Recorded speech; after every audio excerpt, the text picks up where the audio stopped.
छोटा सा हो, पीतल का हो, पाषाण का हो, चाहे स्फटिक का हो, चाहे मोती का हो, चाहे मट्टी का हो, जिस कंकर को तुम पूज रहे हो शंकर मानकर, तुम जिस शिव की आराधना कर रहे हो, या जिस मंदिर में जाकर तुम एक लोटा पानी चढ़ा रहे हो, तुम्हारे जीवन में जिस दिन समस्या आकर खड़ी हो जाए, तुम पांडवों जैसी गलती मत कर जाना कि उन्होंने कृष्ण पास में था और उसको नहीं बताया, मेरा कन्हैया पास में था और उनको नहीं बताया। वो गलती तुम्हें नहीं करना। तुम्हारे पास जैसे ही समस्या आए, जैसे कोई विकट समस्या आकर खड़ी हो जाए, एक लोटा पानी भरना, शंकर के मंदिर चली जाना और पानी चढ़ाते चढ़ाते कह देना ये समस्या उलझ गई,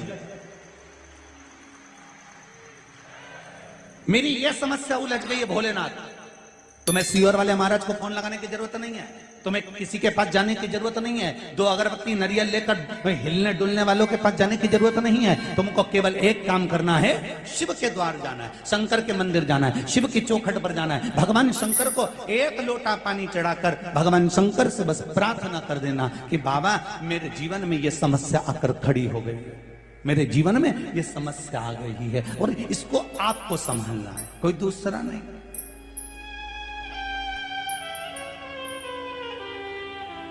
पांडवों ने गलती कर दी और देखो भगवान कृष्ण 4 बार पूछ रहे हैं, बोलो पांडव, ए युधिष्ठिर बोल क्या हो गया? कुछ नहीं स्वामी, कुछ नहीं, कुछ नहीं। मां अपने बेटे का मुख देखकर पहचान जाती है, बाप अपने पुत्र का चेहरा देखकर पहचान जाता है कि आज कहीं घाटा खाकर आ गया है। और बाप कहता है छोरा घबराना नहीं हो, मुझे बता क्या बात है? कुछ नहीं पापा, बढ़िया। तो फिर तेरे दोस्त का फोन काय को आ रही है बार बार बार बार? नहीं वो तो ऐसे ही बोल रहा है कि आजा चौराहे पे अपन घूम के आते हैं जरा, बाजार तक, 24 अवतार मंदिर तक जरा यूं ही राउंड लगा के आए अपन, ले आ तो जरा। छोरा मेरे को बता तो सही बेटा। माँ पूछे बाबू, ए नाना मेरे को बोल तो सही बेटा, क्या हुआ क्या है बोल तो। कहीं नहीं माँ, अब भी आऊं, अब भी गया, अब भी आया। और जब पहुंचा वो कहीं बाजार में और दोस्तों ने उसको घेर लिया, पैसा मांगा, ला दे जो तूने पैसा लिया था वो दे। अगर यही बात तू अपने पिता से और माँ से एक बार कहता तो सही। माँ कह देती छोरा ये चेन उतार के ले जा और जा पैसा देकर आ, तू चिंता मत कर मैं बैठी हूं। बाप कहता छोरा घबराने की जरूरत नहीं है, आज प्रॉपर्टी तेरी है, कल भी प्रॉपर्टी तेरी है, मरूंगा उसके बाद भी प्रॉपर्टी तेरी होगी। क्या चाटू इस जमीन को? ले चल मेरे साथ, अब भी फसल बेचूं, अभी सामान बेचूं और अभी पैसा देती हूं। काहे को चिंता करता है छोरा? ये बाप होता है, ये माँ होती है। पर छोरा बताए नहीं, वो तो केवल एक को बता, जगदम्बा चंद्र घंटा को। तब वो और जगदम्बा चंद्र घंटा क्या करेगी? अरे बोलो तो सही, ज्यादा से ज्यादा अपने पापा को फोन लगाएगी, ऐसे के साथ ब्याह कर दिया, कर्जे में लदा लूं, एक मेरा मंगलसूत्र तक ले गया। वो क्या करेगी? नहीं थोड़ा तुम्हें बुरा तो लगेगा जीजियो, जगदम्बा जितनी बैठी होगी ना, जो ओरिजिनल जगदम्बा होगी उसी को बुरा लगेगा, जो जगदम्बा है ही नहीं तो उसका काय को बुरा लगे? आग लगे बस्ती में, अपन रो मस्ती में, अपने को भी करना उसमें। जो है ही नहीं जगदम्बा तो उसको काय का बुरा लगे? बुरा उसको लगे जो जगदम्बा ओरिजिनल, जो यहां से जाते से भिनक जा, जाते अब मत चले जाना मिश्रा जी की कथा में, और टीवी बंद कर दो आस्था चैनल, ये महाराज जब आए नहीं ये आग लगाए घर में। अरे बिना माचिस का माचिस है सीवर वाला महाराज, सोचना नहीं। मेरा जगदम्बाओं से भी निवेदन है, अगर तुम्हारा पति तुमको कुछ बता रहा है ना, 1 मिनट की देरी मत करना और सीधे अपनी सास के पास जाना। माई के बाद में पहले सास के पास जाना। मम्मी 2-3 दिन से इनको थोड़ा सा कुछ अच्छा नहीं लग रहा, क्या हुआ बेटा? मुझे बता छोरी क्या हो गया? पापा ऐसी बात है, मम्मी ऐसी बात है। तुमको अगर तुम्हारे पति ने कुछ बात बताई है तो सबसे पहले आप सास ससुर को बताइए, निर्णय वो देंगे, सुधार वो देंगे, क्योंकि घर का बाप है वो, घर की माँ है वो। उसने धूप में बाल सफेद नहीं करे, जिंदगी खपा दी तुमको बड़ा करने में, तुमको पाल पोस कर आगे लाने, पूरी जिंदगी गवा दी उस माता पिता ने तुमको आगे लाने के लिए। चिंता मत करना, दुख आए, भगवान कृष्ण ने 4 बार कहा मुझे बताओ क्या बात है? कुछ नहीं प्रभु, बढ़िया एकदम, कहीं नहीं, कहीं नहीं, कहीं नहीं, और कहीं नहीं करता रिया। भगवान जाने लगे कहां? जहां युधिष्ठिर जा रहे थे उनके साथ में कृष्ण जा रहे हैं। युधिष्ठिर ने अर्जुन से कहा, कृष्ण साथ जा रहे हैं, इनके सामने चौसर कैसे खेलेंगे, जुआ कैसे खेलेंगे? एक काम करो अर्जुन, तुम भगवान कृष्ण से कह दो कि तुम बाहर ही रुक जाओ। अर्जुन गए दौड़ते दौड़ते, द्वारकाधीश की जय हो। सखा मित्र अर्जुन, क्या बात है? अर्जुन ने कहा, प्रभु कहां जा रहे हो? भगवान बोले, दुर्योधन की सभा में, धृतराष्ट्र की हस्तिनापुर की पावन सभा में जा रहा हूं।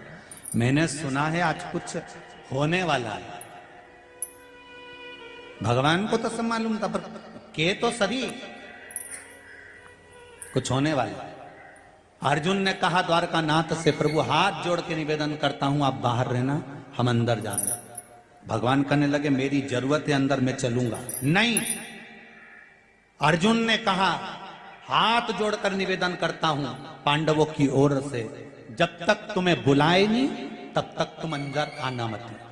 हम बुलाएं तब आना, ऐसे मत आ जाना। आपको मेरा वचन देना पड़ेगा, मेरे शीश की सौगंध है आपको, मैं आपको सौगंध देता हूं। अर्जुन कहते हैं, जब तक बुलाए नहीं तब तक अंदर आना मती। भगवान कृष्ण आंख में आंसू भर लिए। हस्तिनापुर के दरवाजे के बाहर एक कुर्सी लगी हुई थी, सिंहासन लगा हुआ था, जिसको वेटिंग सीट कहते हैं, वेट करने के लिए। मां बैठ गई। अंदर चौसर चालू हुई। पांडव हारने लगे, कौरव जीतने लगे। फिर कौरव हारने लगे, पांडव जीतने लगे। पांडव जब जीतने लगे, इतनी देर में दुर्योधन ने कह दिया, अब मेरा मामा खेलेगा, शकुनी मामा खेलेगा। भगवान कुर्सी पे से खड़े हो गए कि अकल आएगी पांडवों को।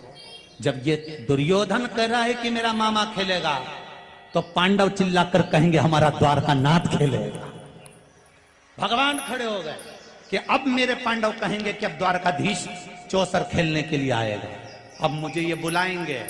पर ये खेल खेल के हार गए, सब कुछ हार गए, द्रौपदी को भी हार गए। तब तक इन्होंने कृष्ण को नहीं बुलाया। कृष्ण आंख से आंसू बहाते रहे, छटपटाते रहे, आवाज तो दे दो मुझको, मैं आ जाऊंगा, तुम बुलाओ तो मुझको, मैं आ जाऊंगा। नहीं आए। तब आखिरी में द्रौपदी का जब चीर खिंचाने लगा और द्रौपदी रोती हुई गुरु द्रोणाचार्य के सामने पहुंची, गुरुदेव आप तो साथ दे दो। भीष्म पितामह ने मना कर दिया कि जैसा खाया अन्न वैसा हो गया मन, मैं नहीं बोल सकता। सबने मना कर दिया, धृतराष्ट्र गांधारी ने भी मना कर दिया। गुरुदेव आपने गुरु मंत्र दिया है, आपकी शिष्या को मैंने गुरु मंत्र लिया है, कम से कम कोई साथ नहीं देता, गुरुदेव आप तो साथ दे दो। तो गुरु द्रोणाचार्य ने कहा, सुन बेटा, मैं तेरा गुरु हूं, मैं भी तेरा साथ नहीं दूंगा। बहुत अच्छे से सुन लेना रही देपालपुर वाली जी हो, सीहोर वाला महाराज तुम्हारा साथ नहीं देगा, आज भी लिख के रख लो। जो गुरु द्रोणाचार्य ने कहा था, और कहीं का महाराज तुमसे कहे कि हम बैठे हैं तुम तो जाओ, हम बैठे हैं तुम तो करो ये काम, तो समझ लेना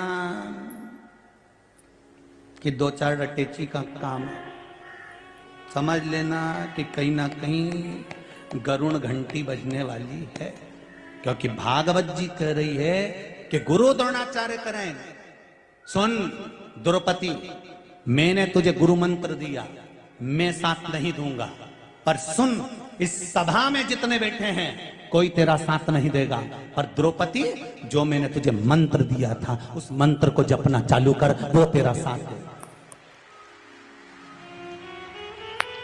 आपको भी एक मंत्र दिया है, सीहोर वाला महाराज तुम्हारा साथ नहीं देगा, रिश्तेदार नातेदार कुटुंब और कबीले वाले साथ नहीं देंगे, आपको भी एक मंत्र मिला है, जब दुख आए तब उसको जपना प्रारंभ कर दो। श्री शिवाय नमस्तुभ्यम, उस मंत्र का जाप करना प्रारंभ कर दो। देखो जपो। और द्रौपदी ने जो मंत्र का जाप करना प्रारंभ करा, गुरु मंत्र का, आवाज गई मेरे द्वारकाधीश के कानों में और द्वारकाधीश दौड़ कर आ गए और द्रौपदी का चीर बढ़ा दिया। तो द्रौपदी ने पूछा, प्रभु इतनी देर कर दी आने में, भगवान के तू बुलाए तो आऊं ना। मैं तो कब से बाहर बैठा हूं कुर्सी लगा के कि बुलाएंगे बुलाएंगे बुलाएंगे बुलाएंगे। अब भगवान तो इंतजार में रहता है। आप सबसे निवेदन है, मेरा भोलेनाथ भी तुम्हारे इंतजार में बैठा है, मेरा शंभु मेरा शंकर भी तुम्हारे इंतजार में बैठा है, मेरा चार भुजानाथ तुम्हारे इंतजार में बैठा है, मेरा सांवरिया सेठ तुम्हारे इंतजार में बैठा है, मेरा नाथ द्वारे का श्री जी बाबा तुम्हारे इंतजार में बैठा है, मेरा गोवर्धननाथ तुम्हारे इंतजार में बैठा है, मेरा द्वारकानाथ तुम्हारे इंतजार में बैठा है। तुम एक बार दिल से पुकारो तो सही, तुम्हारे सामने आकर खड़ा हो जाएगा। उसको बुलाओ तो। पर तुम तो उसको कब बुलाओ, जब पहले सब रिश्तेदारों को तो बुला लो। सारा रिश्तेदार इकट्ठा कर लिया जब डोकरी निपटी। जब बूढ़ी अम्मा के प्राण छूटे ना, तो सबको फोन लगा के पूछे, मामी जी मम्मी 2 दिन से कुछ नहीं खा रही, ऐसा लग रहा है अंतिम सांसें चली। डॉक्टर भी बोल दिया अब तो निपटने वाली। मामी जी भी आ गई। काका जी, ओ काका जी हाँ छोरी, अम्मा जी रही है। काका जी भी किया। फूफा जी, हाँ फूफा जी भी आ गए। जीजी भी आ गई। जीजा भी आ गया। सब इकट्ठा। मरने वाले के प्राण छूट रहे हैं, सब उसके पलंग के आसपास खड़े हैं। इधर से कोई आवाज लगा रहा, जीजी बोलो तो एक बार देखो तुम्हारा छोरा खड़ा। जीजी उस छोरा को देखी और आंख में से आंसू बहाए, बोल तो सके नहीं अंतिम समय में, आंख में से आंसू गिर रहा। तो इतने में मौसी बोली, देखो छोरा को पहचान गई। अरे क्या पहचान गई? आंख में आंसू इसलिए आ रहा है कि इनके लिए जोड़ जोड़ के मर गई, कभी मुख से राम नाम और कृष्ण नाम नहीं लिया, इसलिए आज ऐसे जाना पड़ रहा।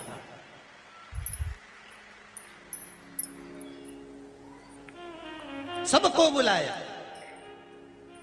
अरे हाथी की कथा कहती है, गजेंद्र मोक्ष की कथा श्रीमद् भागवत की। हाथी के प्राण छूट रहे थे, सारा परिवार पास में खड़ा हुआ था। हाथी का कोई पैर छुड़ा पाया था?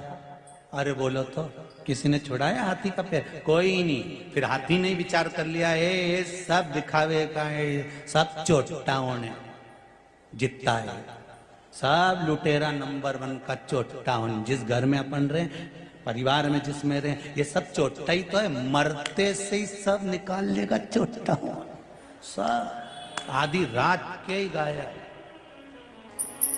और आखिरी में भी नहीं छोड़ेंगे।